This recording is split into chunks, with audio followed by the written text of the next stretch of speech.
Hello, welcome to this month's training. And we're talking about whole grains. It's a beautiful fall day here in Toronto.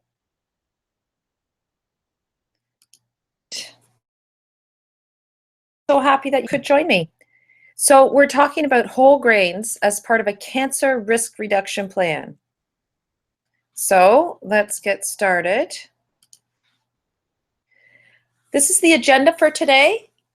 We're going to talk about what is a whole grain, what's in a whole grain, and there's the list there that we're going to go through. How do whole grains help us and why care about whole grains? I'm going to then follow up with a Q&A.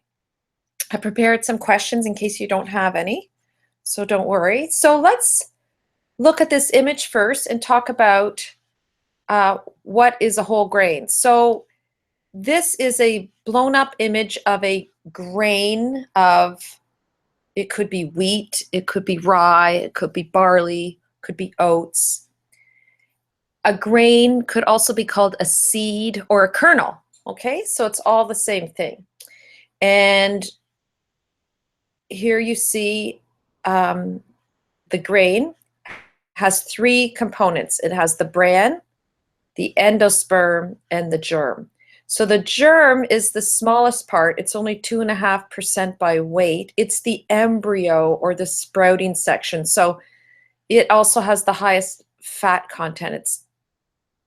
And it has B vitamins, vitamin E, which is, of course, fat soluble. So that's why you get the vitamin E there. And that's why when you buy wheat germ, you keep that in the fridge because it's the unsaturated fat that can spoil or go off. So you keep it refrigerated. And that's exactly the part that we're talking about when you buy wheat germ. Okay. And it's, you know, it's a health food. It's been a health food for decades. And it's often used in cooking. So it's great if you can incorporate some wheat germ into your diet. But of course, if you choose a whole grain, you'll be getting the germ. More on that though. So that's not, stay tuned for more. I'm going to talk about that again. And the bran is 14% by weight. It contains fiber, B vitamins, antioxidants, and minerals. And of course, we all are probably familiar with wheat bran because when you make, let's say, some bran muffins, you would use wheat bran. And by far, the fiber that bulks the most is wheat, okay? And I know there's lots of other fiber sources out there, oats and rye and barley, but the one that really adds the most bulk, the most insoluble fiber, is wheat. And lastly, we have the endosperm, which is the heaviest component. It's 83% by weight. It's the source of white flour. So when you're eating white flour, you're getting this component. It contains starchy carbohydrate. It's not devoid of nutrition. It does have protein and some vitamins and minerals, but certainly when you take the whole grain together, you're getting more. So a whole grain is when you have all these three components in the same proportion that they exist in nature. Now, it could be that they've been separated. The endosperm, the bran, and the germ have been separated, but as long as they're present in a product in the same proportion, then it's considered whole grain. Let's move on. So let's talk about all the good stuff that's in whole grains. So first of all, vitamins and minerals. So the B vitamins, these are often called the energy vitamins because the B vitamins are involved in several biochemical reactions in which energy is produced by the body. Vitamin E, as I mentioned earlier, is mostly in the germ part, and of course, minerals, which are important. Particularly when you look at that list, you think of, you know, healthy bones, right? Calcium, magnesium, potassium. Okay. So that's the vitamin and minerals that are in grains. Also, there's something called phytonutrients. So about phytonutrients a lot in the cancer community, because phytonutrients are not vitamins and they're not minerals, but they're super important because they've been shown in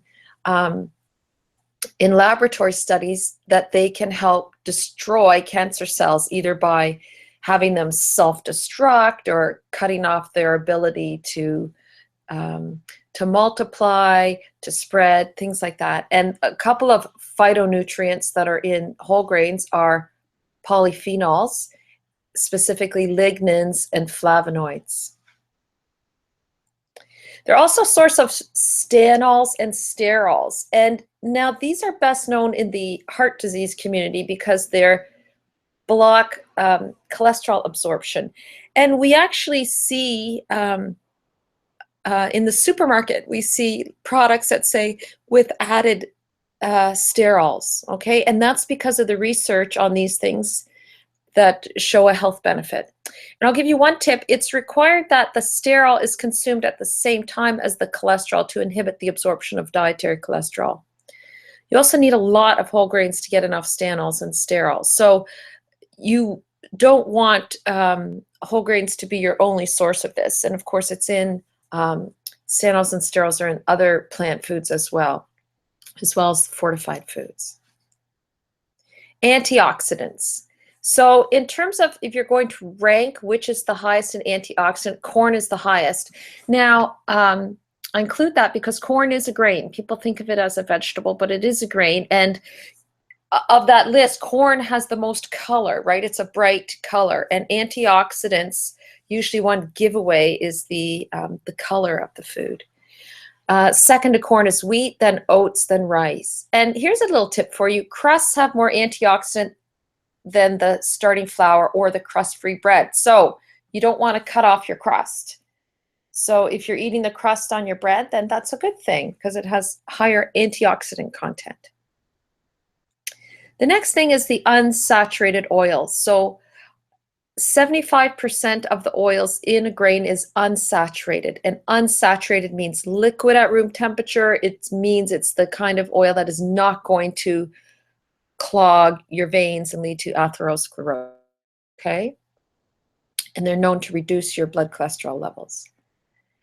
Antinutrients. It's a funny word, antinutrients, because it sounds like it goes against nutrients, but these are actually beneficial. Saponins, phytic acid, and protease inhibitors. Now, you might be familiar with the term protease inhibitors because many cancer drugs are actually called by their classification, which is a protease inhibitor, okay? And you might even have said, I'm on a protease inhibitor, okay? They are known to lower risk of cancers of the colon and breast in animal studies and to lower blood sugar, insulin, and cholesterol levels. So those components are in grains as well. And fiber, however you spell it, digestion in the small intestine and feeds the gut mucosal cells. So those gut mucosal cells have many names. Some hear them being called the microbiota, the microbiome, the microflora, the good bacteria. They're all meaning the same thing, okay? And the fiber helps to feed that, and that improves the immune system. There's another component called fructooligosaccharides. And these change the type of bacteria found in our gut. So they increase bifidobacteria and they decrease E. coli, Clostridia, and Bacteroides. So you could think of these as prebiotics because they're not live bacteria, but they help to support the health of the good bacteria, okay?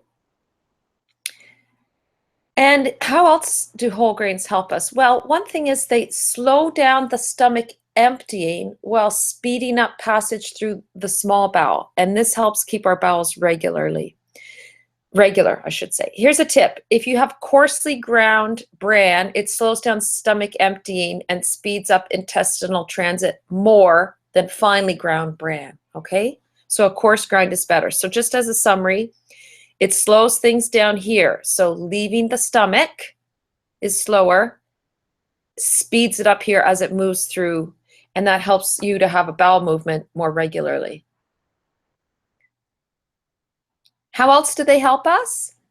Well, all of those things that we talked about, the vitamins, minerals, stanols, sterols, antioxidants, fiber, fructooligosaccharides, unsaturated fat, the saponins, phytic acid, and protease inhibitors, they work together. So there's synergy that goes on in whole grains. And nature does a beautiful job of putting these things together, a beautiful, delicious package, because when you eat those together, they work together so that the results are greater than the sum of the parts. Other ways that they help, they lower the glycemic response. So the glycemic response is the rise in blood sugar after eating.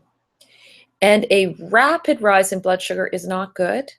A slow rise in blood sugar is good. And that's what whole grains give you, a slower rise in your blood sugar, which leads to a lower insulin response. And that's really where the health benefit comes from, is that lower insulin response. Next thing is they help to reduce chronic inflammation. And inflammation is one of the leading causes of cancer. And that's the starting point of cancer cells even coming into existence, is the presence of chronic inflammation. So you have lower chronic inflammation when you have whole foods, in other words, whole grains versus processed, and lower glycemic versus high glycemic. And as I mentioned earlier, but I just want to emphasize, whole grains are prebiotic fiber, and those feed the gut, the good bacteria, the microbiota, and that supports the immune system. So supporting the immune system is one way in which you can protect yourself from cancer. Here's a tip. Processing such as milling, heat extraction, cooking, parboiling, puffing, and flaking do not remove the biologically important compounds, okay? So the phytic acid, the saponins, the phytonutrients are still in there, all right? So just as a summary, why do we care about whole grains? Well, they're protective against cancer. And of course, that's the main reason why I'm talking about them today, but also protective against cardiovascular disease, diabetes, and obesity. So as part of your nutrition tools for your toolbox, I want you to set goals for choosing a variety of whole grains and including whole grains in your diet. Now, I want to get started with some questions. I've prepared some, but certainly if you have a question, let me just see here how we go about doing that. Yeah, there is a chat screen. So you can, let's see, you can type into the chat screen and let me know what your questions are. There, I've just looked at that. Okay, made a change. Now I can see it. But let's move on with some of the questions I prepared. And the first one is, what does the food guide say about grains? Well, I'll look at a couple food guides. I'll look at the Canadian one first. So Canada's food guide recommends make at least half of your grain products whole grain each day. So here's the grain part of the rainbow. And as you see, the image that they have definitely looks like a whole grain because it's a darker colored breads in there and whole grain cereals. But I think a lot of people read the descriptions that tell you to make half your servings whole grain. So let's look at what that is. So here's the grain product. Here's children, teens, and adults. So for adults age 19 to 50, 6 to 7 servings a day for females and 8 servings a day for males. So that means 3 to 4 servings a day for females should be whole grains, and 4 or more whole grains for men. Okay. In the USDA, I'm also a registered dietitian with the Academy of Nutrition and Dietetics. I'm licensed in both countries. So the Choose My Plate recommendation says make at least half of your grains whole grain. And this image here is showing what portion of grains should be on your plate. And now think that at least half of the grains in your diet are going to be whole grains. So if you have 3 meals a day, breakfast, lunch, and dinner, 2 of those should be whole grains, okay? It's not very likely that you're going to have half regular grain and half whole grain on your plate, although I suppose that could be, for example, if you are, here's a good tip for you actually, if you're used to eating white rice and you want to switch over to brown rice, but you're not quite acquired a taste for it, then you can cook them together and have half and half, okay? But think of it, you know, at least half of the grain that you eat for the entire day should be a whole grain. I would even suggest just exclusively have whole grains in your home and just don't buy any refined grains. And here are the recommendations. So for women 31 to 50, the daily recommendation is 6-ounce equivalents, and which would be 3-ounce equivalents of whole grains a day. 6 is the total grains, 3 is whole grains. For men, 7 ounce equivalents is the daily recommendation. And of course, 3.5 is your minimum whole grain recommendation. And here's another food guide. This is the American Institute for Cancer Research. And again, you see 2/3 or more vegetables, fruits, whole grains, and beans. So again, they're talking about the whole plate. So 2/3 of the plate is vegetables, whole grains, and beans. Only 1/3 or less is an animal protein. So I think these guides are all really saying the same thing, encouraging you to choose whole grains. Let's look at the next question. When should I eat grains? I know a lot of people that I meet with in my private practice have a dinner without any grains. So really the key is to spread it throughout the day. You don't want to have all your grains at one time, okay? And make them part of a balanced meal. So if you're going to have 3 to 6 ounce equivalents for the day, you want to spread that. Have some at breakfast, have some at lunch, have some at dinner. You can even have some as a, let's say, part of a post-exercise recovery meal, that sort of thing, okay? Or if you need to snack, but you do want to balance it. You don't want to just have a grain on its own. Next question, if the label says whole wheat, is it whole grain? So this is an important question. Now, this is different depending on where you live. So let's look at what is not or not necessarily whole grain and what is whole grain. So if you see the word enriched, this is not whole grain. That specifically means it's refined grain with added vitamins and minerals back. Organic, not necessarily whole grain. Organic refers to the way in which the grain was grown, in that synthetic chemicals, so pesticide or herbicide, were not added. They are allowed to use certified organic inputs, but not synthetic chemicals. Brown, I know this used to be the term when I was a kid. We'd talk about brown bread and white bread. You don't hear this term so much anymore, but if you are hearing this term or reading this, like on the bakery sign or restaurant, you know, made with brown bread, it's not necessarily whole grain because brown is not a standardized term, okay? Multigrain, this is one that trips up a lot of people.